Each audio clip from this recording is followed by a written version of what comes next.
Sejam todos muito bem-vindos a mais um Economia Dia a Dia, um programa que tenta explicar de forma simples como a economia afeta a nossa vida, o nosso bolso e as nossas escolhas.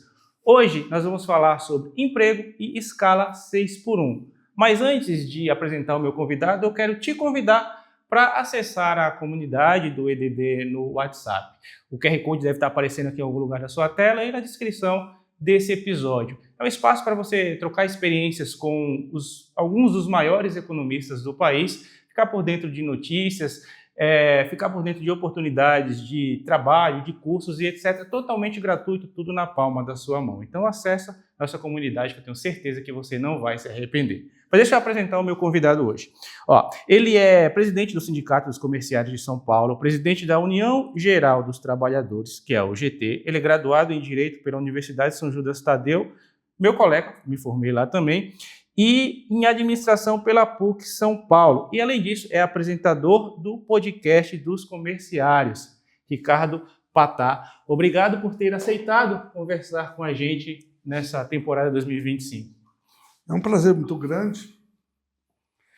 E faz algum tempo que eu não vinha aqui na Casa dos Economistas, uma bela de uma casa. Várias reuniões eu já participei aqui.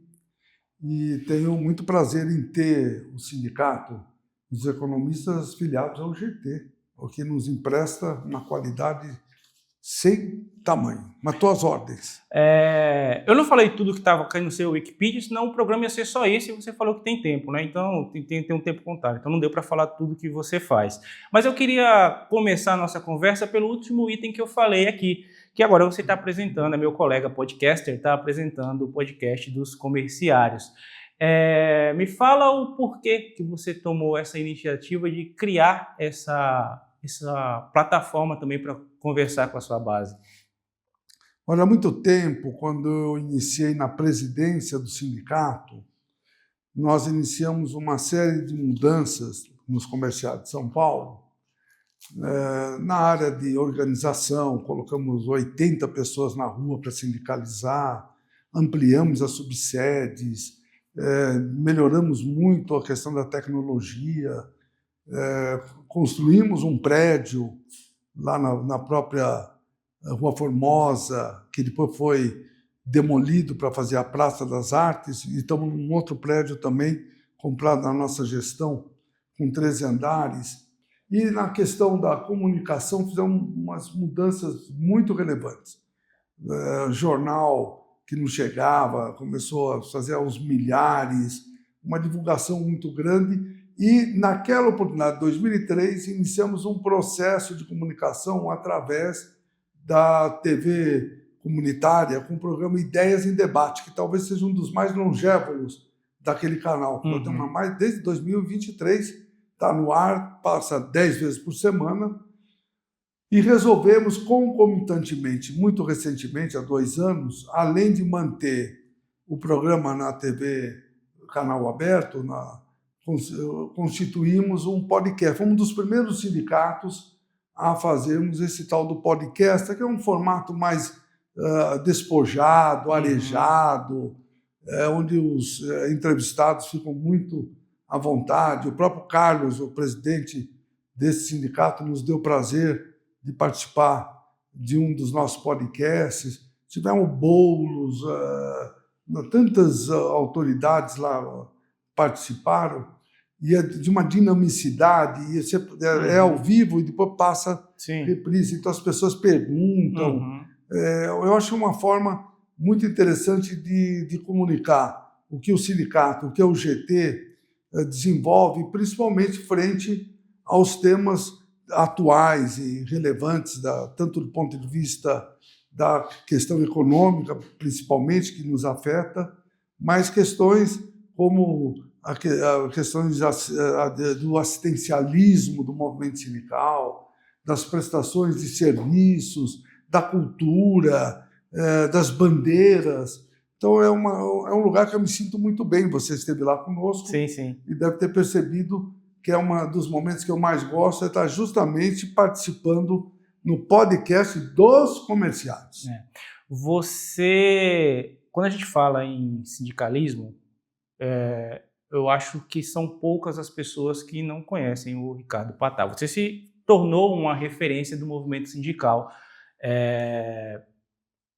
E é meio que o padrão a ser alcançado por todos que convivem nesse meio, que se aventuram a ajudar as suas categorias através do trabalho sindical.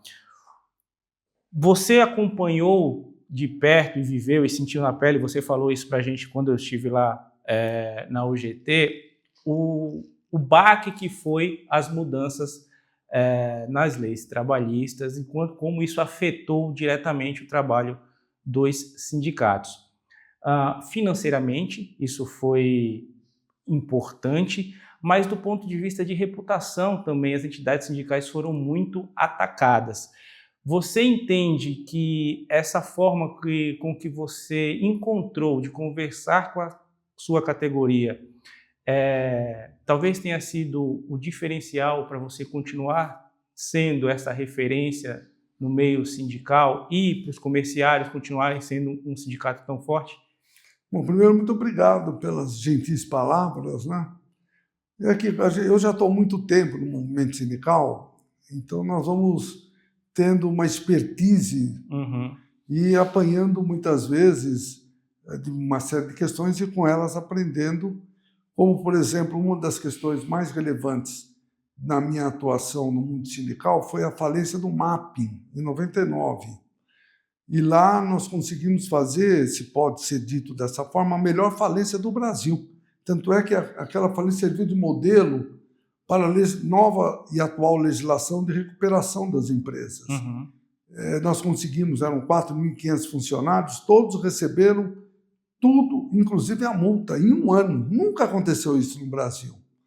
Então, essas ações que a gente foi aprendendo pelas adversidades apresentadas nos dão, na realidade, a sensibilidade e a condição de poder gerir uma entidade daquela dimensão e, concomitantemente, com uma central que hoje é a segunda maior central do nosso país, que é o GT. Então, o dia a dia nos ensinou muito e a gente, com esse aprendizado, começamos a exteriorizar através ou das redes sociais, que é uma questão muito atual, e principalmente hoje, na minha visão, através do podcast. O podcast realmente é um instrumento poderoso da interlocução com a nossa categoria e com os trabalhadores de uma forma geral, e principalmente sobre temas muito relevantes. Como você disse, em 2017, com a mudança da legislação, nós tivemos percalços extraordinários, né? Para ter uma ideia, o orçamento do sindicato foi dividido por 2 de um ano para outro, e os custos eram o mesmo do ano anterior. Eram situações complicadas, como todo o movimento sindical, que foi naquela época maculado. Os editoriais dos grandes jornais nos colocavam como um bandido, o sindicato não serve para absolutamente nada. E foi logo em seguida, na pandemia, que foi uma situação muito ruim para o mundo e para o Brasil, que o movimento sindical se reergueu.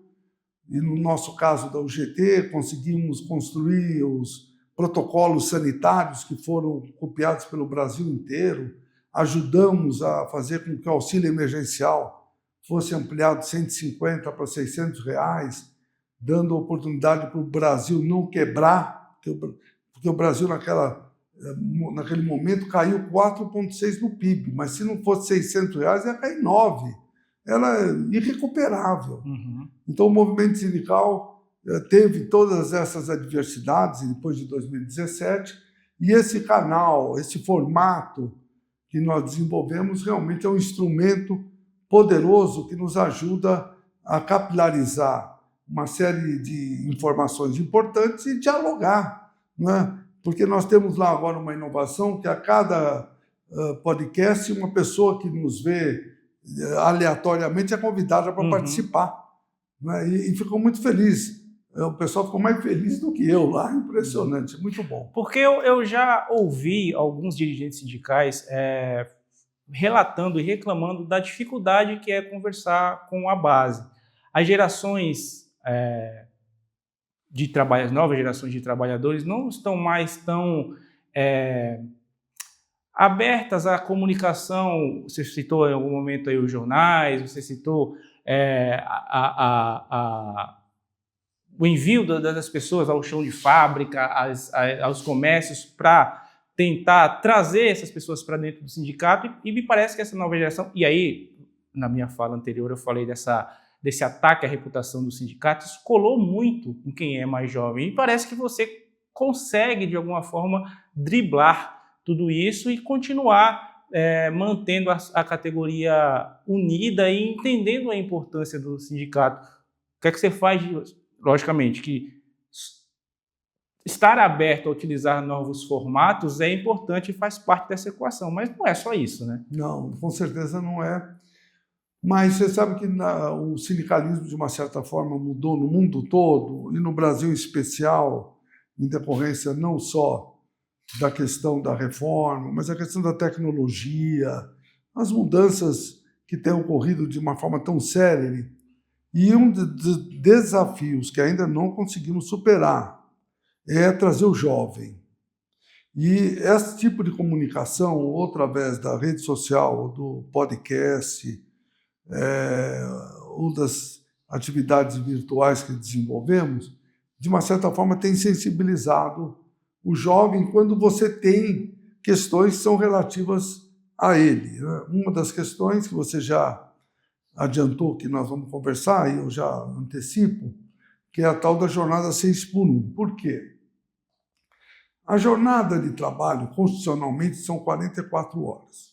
Nós queremos primeiro reduzir para 40 e aí fazer mudanças na jornada 6x1. Hoje saiu recentemente uma reportagem da Abras, que representa todos os supermercados do Brasil. Eles têm por volta de 340 mil vagas. Nunca aconteceu isso. Nunca em toda a história sempre tinha mais gente do que vaga. Uhum. Mas eles não conseguem contratar. Por dois motivos, a meu ver. Primeiro, o salário do comércio está muito baixo. Nós estamos negociando agora em setembro, estamos tendo a recuperação da inflação e conseguindo 1% de aumento real, que é razoável, mas mesmo assim ainda não coloca os comerciários dessas atividades com valores que sejam compatíveis com a função que desenvolvem. Uhum. Então o salário é baixo. E segundo, se trabalha demais. Eu sou funcionário do Pão de Açúcar há 52 anos. Até falo para todo mundo, se tiver alguém do Pão de Açúcar nos vendo, eu agradeço, estou muito feliz lá. Ganhei uma placa, 50 anos. Antes era placa e cheque, o cheque não veio até hoje, mas não precisa trazer cheque não. Tá bom a placa, já estou feliz.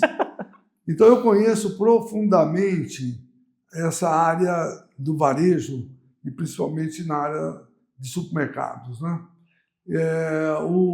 A Abras, como solução, porque não se consegue contratar, ganha pouco e trabalha demais, e normalmente é o primeiro emprego e é o jovem não quer mais isso. Uhum. É por isso que nós precisamos estar muito linkado com o jovem, por conta das demandas que eles desenvolvem, tanto em atividades profissionais, quanto nas necessidades da interlocução junto ao movimento sindical. E o jovem, então, não quer o supermercado, que trabalha demais, 6x1, Uhum. e ganha muito pouco. Por isso, os sindicatos comerciais de São Paulo e o GT são as primeiras instituições a aderirem com muita força nessa ação contra a jornada 6x1. Nós pusemos no nosso prédio uma faixa enorme, Sim. até o prefeito mandou tirar, eu vou pôr de novo. Mas nos viadutos nós colocamos essas faixas, plotamos os nossos carros com o fim da jornada 6x1. Essa é uma demanda essencialmente jovem, né? Porque o jovem quer trabalhar. O brasileiro não é vagabundo, o brasileiro quer trabalhar, mas também não dá para ficar trabalhando, não ter tempo para lazer, não ter tempo para família. E essa, na realidade, é a bandeira mais relevante que o sindicato e a UGT está empunhando.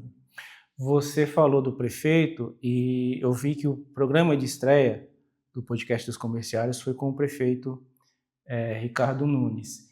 Ao mesmo tempo, quando eu fui visitá-los lá quando o presidente Carlinhos foi participar do podcast, a primeira coisa que eu reparei foi a sua foto com o Lula na viagem mais recente que ele fez à China. Você estava do lado dele. Como que você consegue conversar tão bem e transitar tão bem por esses dois lados da política brasileira num momento de tanta polarização? E, como sempre, levando a bandeira sindical, que é algo que já, como eu falei, parece que já é uma certa aversão para determinados grupos. Eu acho que a política ela tem que ser desenvolvida, tanto sindical, partidária, qualquer que seja a política, com o diálogo. Você tem que estar sempre aberto ao diálogo. E na política partidária, você tem uma lógica totalmente diferente. Né? Tanto é que nós que sugerimos que o Alckmin fosse vice do Lula, e ninguém imaginava, porque tem filmes do Alckmin, quando candidato a presidente da República, falando o diabo lá do Lula, e no fim hoje estão muito bem. O Alckmin está fazendo um serviço extraordinário para o nosso querido país. No caso do prefeito, a minha relação sempre foi muito boa. Até teve um problema, que é bom que todos que estão nos vendo, que nós tivemos um pequeno problema, e que eu entendo ele como prefeito de toda a cidade, ele devia ter uma sensibilidade diferente no caso. Eu conheci bem ele quando o Covas morreu e ele assumiu a prefeitura. O Kassab fez um jantar na casa dele, eu sou filiado ao PSD, eu fui convidado com a minha mulher, 3 casais apenas. E de lá, foi logo no começo da gestão, tivemos sempre uma boa relação. Mas no 1º de maio do ano passado, teve um evento lá no Corinthians, e lá o Boulos foi. Uhum. E nós, presidentes das centrais, fomos apoiar o Boulos, né? Aí eu estou pedindo para o Nunes, pela relação que sempre tivemos boa, ele foi no nosso podcast e ele nunca me atendeu. Eu falei, gozado, nunca aconteceu isso. Aí eu fiquei sabendo pelos motoristas de ônibus que são filiados a nós, que foram falar com o Nunes. Aí o Nunes falou para esse interlocutor, eu fiz tudo que o Patá pediu, tudo, e fez mesmo. A faixa azul das motos, uma série de outras reivindicações, porque a UGT tem a representação mais próxima do município. Nós temos motoristas de ônibus, nós temos motoboys, nós temos Uber, temos cargas próprias, táxis, ônibus, Ciemaco, comerciários, padeiros, todas são atividades que têm essa relação. Uhum. Aí ele falou, olha, eu fiz tudo que pediu, mas votar no Boulos não fala mais comigo. Olha Caramba, só. prefeito. Então, se ele estiver vendo o programa, Ricardo, vamos conversar. Mas ele não atende mais? Não, mas eu também não procurei, né? Porque eu não posso falar com quem não quer falar comigo. Claro. Vamos falar um pouquinho sobre renda. Você falou que paga-se muito mal aqui no Brasil. E que a melhoria salarial passa muito pela atuação dos sindicatos. As pessoas esqueceram disso? Porque tem uma questão interessante, porque ela é um pouco mais profunda. Nós fizemos toda a programação do governo Lula no movimento sindical, porque muita gente nos enxerga como carregadores de bandeiras, mas nós sabemos fazer as bandeiras também, podemos carregar. E nós desenhamos alguns temas, a política do salário mínimo, nós que pedimos. A política do salário da mulher igual autônoma, nós que pedimos. E a questão da isenção do imposto de renda até R$5.000, que vai beneficiar milhões e milhões de trabalhadores, que a partir do ano que vem, na realidade, vão ter basicamente um aumento salarial, porque vão deixar de pagar o imposto no mês a mês e na prestação de contas. As próximas lutas que o movimento sindical está desenvolvendo, duas, uma é que tenha o transporte gratuito no Brasil todo, uma questão que pode efetivamente ocorrer, e a segunda é definitivamente a redução da jornada para 40 horas e o fim da jornada e o fim da escala 6x1. Eu preciso também comentar que quando o nosso querido Michel Temer era do bem, que ele foi presidente da Câmara pela 3ª oportunidade, ele procurou um movimento sindical. E ele propôs reduzir para 42 horas E aí o movimento sindical fez as assembleias, a própria GT, ou é 40 ou é nada. Ficamos com nada, foi muito ruim. Então agora esse momento chegou, é muito oportuno, né? Não é uma questão que caiu do céu também, porque a questão do 1º de maio, quando se comemora, é porque no 1º de maio de muitos anos atrás, nos Estados Unidos, em Chicago, muita gente morreu para reduzir a jornada. Em 8 de março, Dia da Mulher, muitas mulheres foram queimadas porque estavam querendo diminuir a jornada, que eram 16 horas por dia, imagina. Sim. Também por causa da jornada. Em 1917, a primeira greve no nosso país, também jornada de trabalho. Em 88, conseguimos, na condição, reduzir de 48 para 44, nada mais justo do que agora reduzir para 40 horas e acabar definitivamente com essa jornada 6x1, que vai, com certeza, despertar nos trabalhadores, mas em especial nos jovens, uma valorização muito grande do trabalho desenvolvido pelo movimento sindical, que muitas pessoas não percebem que essas questões que eu elenquei não caíram do céu e não são conquistas do Lula. O Lula é um ótimo presidente, é o melhor que o Brasil já teve. Ele atendeu a demanda do movimento sindical, inclusive da UGT. Então, quem está nos vendo precisa ter consciência disso. E por que as pessoas não têm essa percepção? Porque, principalmente depois de 2017, o movimento sindical, como falei, foi maculado e a sociedade começou a ter desconfiança por conta do que saía na imprensa, no parlamento e assim por diante. Como eu disse, também a pandemia nos ajudou a resgatar a capacidade do movimento sindical trabalhar diante das demandas da sociedade de uma forma geral. Hoje melhorou, mas mesmo assim nós temos por volta de 10%, 9% de sócios em relação aos trabalhadores, coisa que chegou a mais de 20% no passado. Então nós estamos tentando reconstruir e por isso atividades como essa que nós estamos desenvolvendo hoje aqui no Sindicato dos Economistas vai nos ajudar a transmitir um pouco para todos aqueles que estão nos vendo a relevância do movimento sindical, que luta pela democracia, luta pela soberania. Quando o Trump falou das taxas, nós somos o primeiro sindicato aí na 25 de março, que não sei se vocês se lembram, que ele falou da 25 de março. Sim. Falou do Pix, falou da 25 de março. Vai se preocupar com a pirataria deles lá, e não da nossa. Da nossa nós cuidamos. E tinha muitos trabalhadores da 25 que estavam preocupados. Nós fomos lá, fizemos um grande ato nesse sentido. Ou seja, os trabalhos que nós estamos desenvolvendo frente às questões econômicas, sociais e assistenciais, e dar a mão para o trabalhador, né? Porque nós estamos num momento hoje de quase o pleno emprego. Espero que continue assim. Mas no passado, nós tínhamos muito desemprego e era um movimento sindical que desenvolvia projetos para a inclusão. Nós fazemos até hoje, você conhece o nosso mutirão do emprego, que é um dos trabalhos mais relevantes que o movimento sindical desenvolve para qualificar, capacitar e empregar. Você acha que essa não percepção das pessoas também tem um pouco a ver com a escolha das pautas? Você citou aí a isenção do IR para quem ganha até 5 mil. Essa foi uma vitória maiúscula do governo, muito porque a população comprou essa pauta. Você falou da redução da jornada, da 6x1, é uma pauta que pegou, mas parece que não pegou muito.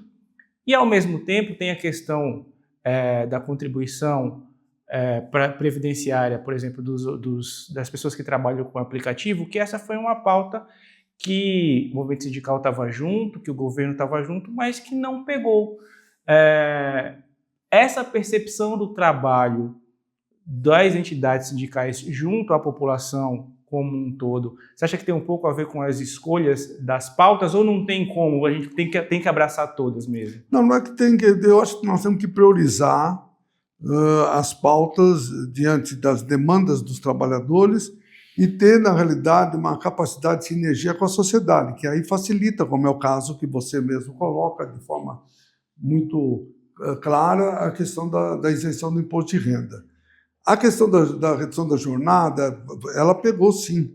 A sociedade, nós temos feito, inclusive, pesquisas e os trabalhadores querem o fim da 6x1.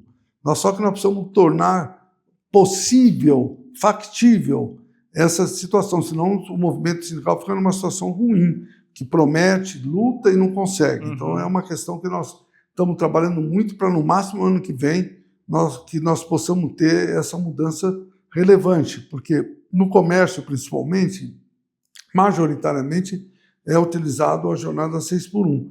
Mas chegou recentemente uma empresa sueca no Brasil, chamada H&M, que já começou 5x2. Da mesma forma como a Drogaria São Paulo e a Pacheco trabalham 5x2. E nós estamos conseguindo alguns acordos nesse sentido. É lógico, quanto mais a pauta tiver um chamariz que é sensível não só aos trabalhadores, mas à sociedade de uma forma geral, é muito mais fácil conseguir. E nós temos essa expectativa. No caso dos aplicativos, faltou um pouco de uma sinergia entre o Executivo e o Parlamento, porque o Executivo fez justamente uma pauta que os trabalhadores e os empresários da área construíram para o momento, porque os empresários não querem, de qualquer forma, registrar, formalizar. Os trabalhadores querem, de toda forma, formalizar. Então, conseguimos um meio termo, que é, no caso do Uber, pagar um valor mínimo, ou melhor, o mínimo valor é aquele que dá para sustentar, não seja um valor da fome, como até pouco tempo atrás era. E trabalhar o máximo de hora também contratado, porque o pessoal ficava 10 horas, 12 horas trabalhando, é impossível. Ter seguro no carro, seguridade para o pessoal ter uma aposentadoria. Então, foi construído algumas regras importantes que, no primeiro momento, tivemos dificuldade no parlamento. Mas nós estamos reconstruindo essa pauta, tanto para os aplicativos de 4 rodas, quanto os aplicativos de 2 rodas, que, a meu ver, é o local onde tem mais atividade precária, onde nós temos questões de saúde não tratadas, morte. Estou falando aqui agora, está morrendo um motoboy, infelizmente, em qualquer lugar de São Paulo, nem do Brasil, só de São Paulo. Então, são pautas relevantes, mas você, com certeza, acertou muito na sua avaliação. Para que a pauta pegue, ela não pode ser uma demanda pontual de uma categoria, ela tem que ser uma pauta que a sociedade compra. Por isso que eu sempre falo, essa questão do 6x1 não é uma questão que vai custar caro para o empresário, porque o empresário, o que faz? Ele repassa. Isso vai ficar caro para o consumidor, vai ficar caro para a sociedade. Então, a pauta que tem que ser discutida com a sociedade. A sociedade está disposta a permitir uma mudança importante nas ações dos trabalhadores e da sociedade de uma forma geral, ter tempo para lazer, tempo para família, ou nós vamos ter um Brasil de castas, que alguns têm 60 dias de férias, mais 30 de recesso, e outros não têm nem isso, e tem que trabalhar, e não tem nenhum momento para poder viver a vida. Se você tivesse de listar quais deveriam ser, ou qual deveria ser a pauta para o movimento sindical até o final, até 2026, seria o 6x1? Seria a redução para 40 horas, o fim da escala 6x1, e essa pauta aqui também é muito importante, porque os trabalhadores sofrem muito com a questão do transporte, ter um transporte gratuito. Isso seria para a sociedade de uma forma geral. Essas pautas, a meu ver, são as pautas que nós temos que, no prazo de 1 ano, colocar, debater, dialogar e ganhar para a sociedade um novo padrão de uma vida sadia, de uma vida que satisfaz a todos. Quando o Haddad lançou o projeto para taxar esses players de venda online, que ficou conhecido aí como a PEC das blusinhas, né? Shein, Shopee, etc. Houve muita gritaria. É uma pauta que afeta diretamente o comércio. O que você ouviu isso da sua base? Como vocês trabalharam em relação a isso? E quais são as perspectivas para... Eu vou contar uma história que talvez você com certeza não sabe, nem as pessoas que estão nos vendo. O Mauro, que está aqui, nosso editor-chefe, sabe. Há 3 anos atrás, não, 2 anos e pouco atrás, o Luciano da Van, sim, Luciano Hang, me chamou para conhecer a empresa. Ele sabe que, do ponto de vista empresarial, ele, no comércio, é um dos melhores empresários. Do ponto de vista ideológico, ele tem lá as escolhas dele, que eu não concordo, mas não é aqui que eu vou fazer juízo de valor. Mas como empresário, realmente eu reputo ele ser um empresário muito sensível. E ele me chamou e me comentou, que eu não sabia, ele tinha um trabalho que ele até me entregou, de que chegavam aviões lá para Cumbica, Viracopos, com produtos chineses e até com dumping, né? Isentos até $50, e alguns deles custavam mais de $50 no país de origem, era vendido abaixo de 50 para não pagar imposto, e estava iniciando um processo de quebra da empresa brasileira. Eu não sabia. Eu peguei isso, eu que levei para o Lula. Quem levou para o Lula fui eu. Para o Lula e para o Haddad, quando nós fomos para a China, em 2023. Só que eu não falei para o Lula, isso aqui é do Avan, porque senão não sei se ele ia rasgar o projeto. Segundo o Mauro, ele ia rasgar. Não falei. Mas eu sensibilizei mais o Haddad, porque o Lula ficou preocupado que a população que pagava mais baixo ia encarecer, mas depois ele concordou de que realmente, daquela forma que estava desenvolvido, nós íamos perder muita empresa e muito emprego no Brasil. Então, eu tive um papel importante, sem falsa modéstia, para que a gente pudesse ter essa situação que está em risco de novo. Me parece que está no Senado, alguém que quer isentar, mas nós vamos trabalhar para não ocorrer. Queremos até ampliar os valores de tributo para que a gente possa valorizar a indústria brasileira, o trabalho brasileiro, de homens e mulheres do nosso país que precisam do emprego aqui. Patá, você falou algumas vezes, agora durante a nossa conversa, que o Lula é o melhor presidente que nós tivemos. A gente está tendo tempo de programa, eu sei que você tem compromisso depois daqui, mas eu não posso deixar de encerrar o nosso bate-papo sem ouvir de você o porquê que você acha que o governo Lula 3 é um bom governo. Olha, é que nós temos diferenças importantes do Lula no primeiro e no segundo, da relação dele com o parlamento.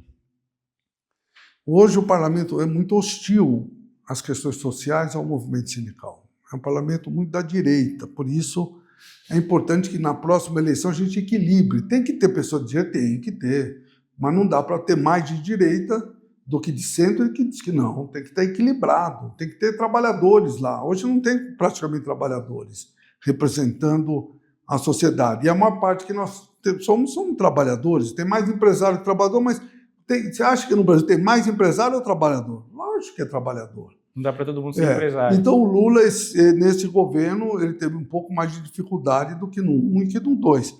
De qualquer forma, ele conseguiu fazer com que a inflação fosse controlada, ele conseguiu uma política de emprego colocando no menor patamar dos últimos tempos o índice de desemprego, ele conseguiu crescimento econômico. Em 2 primeiros anos, os economistas de plantão, eu não sei se os economistas daqui, mas os de plantão falavam de que não ia crescer 1%, nem em 2023 nem em 2024, cresceu 3%. A política industrial que ele está desenvolvendo com Alckmin. Ou seja, a meu ver, o trabalho que o Lula está desenvolvendo é tão bom quanto os outros governos, só que com uma dificuldade adicional, porque tem um parlamento hostil. Para a gente encerrar, do seu ponto de vista, quais são as perspectivas para o comércio e para o Brasil para os próximos anos? Bom, eu sou um otimista de plantão. Nasci 12 de outubro, dia da criança, dia da Nossa Senhora, dia do descobrimento da América. E eu, por conta dessa minha natureza, eu já acredito que nós vamos estar numa situação bem melhor.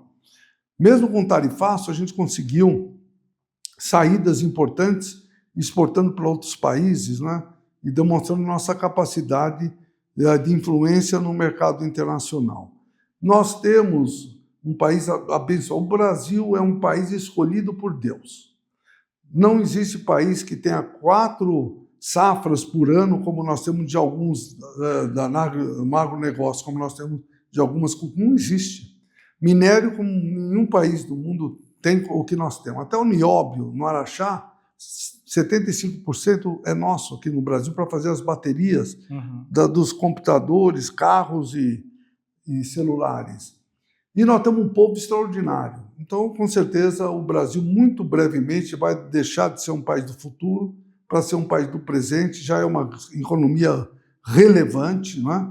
E vai ser muito mais ainda, porque o Lula, você vê, o Trump mandou uma carta intimando o Lula. Eles se viram segundos na ONU, o Trump já ficou apaixonado. O Lula é uma pessoa especial e com ele o Brasil vai ficar muito melhor. Patá, obrigado por ter aceitado conversar com a gente. Eu que agradeço. Volte sempre, a casa é sua. Muito obrigado.